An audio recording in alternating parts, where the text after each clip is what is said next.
Hi there guys and gals, good day to each every one of you. Let's have some late lunch.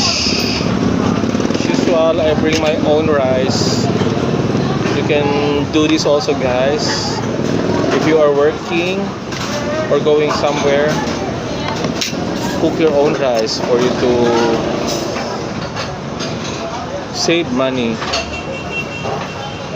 And I have here a calderetang baka. Be the first one to taste, be the first one to bite.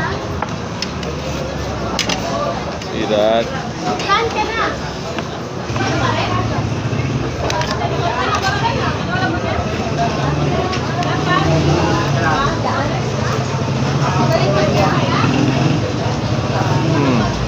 Oh, it's so good. Tastes like caldereta. It only costs 70.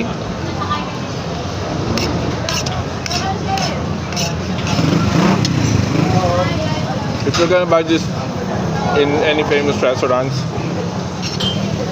this will cost for 400 500, but it's a pot or a bowl. But since that if you're alone, you can just buy only good for your stomach,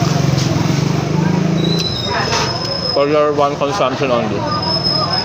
Bye for now. Abstinence no